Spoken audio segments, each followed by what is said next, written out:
Ronald Reagan was born into a middle-class family in Illinois.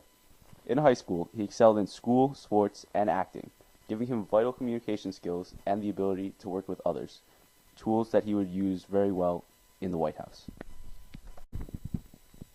Ronald Reagan went on to Eureka College, where he majored in economics and sociology. He then worked in the film industry for many years before going into politics by becoming the governor of California. While governor, he supported laissez-faire and the lowering of taxes, and was against public welfare. This set the stage for his presidential platform years later. After a successful governorship of California, Reagan sought more political fame on the national stage. So in 1976, he tried for the Republican nominee for president, but ultimately lost out to Gerald R. Ford. In 1980, when Reagan tried once again, he succeeded, winning the Republican nominee and eventually the presidency in a massive landslide. Reagan won on a platform of economic reform, promising to end the economic crisis under Jimmy Carter and to free the hostages in Iran. As promised, one of Reagan's first moves in the White House was to create economic progress.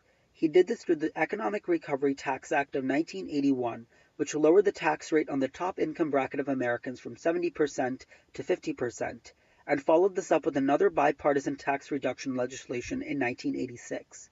This was in accordance with his platform of trickle-down economics, or the idea of giving more money to the rich so they could effectively pass it on down to the rest of the economy to create growth.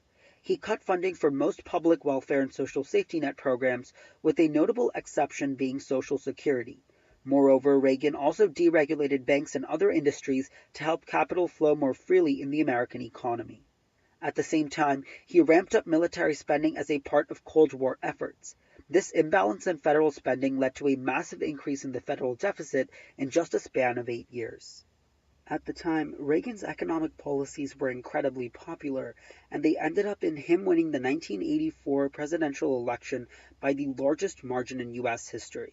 Reagan carried 49 states' 525 electoral votes and 58.8% of the popular vote. Early in his presidency, the Air Traffic Controllers Union, a government union, went on strike. Reagan responded with an iron fist, firing all controllers who would not return to work and hiring new ones. In this, Reagan demonstrated his opposition to labor unions and his willingness to support business flexibility over labor rights. One of the major controversial issues during Reagan's presidency was the war on drugs.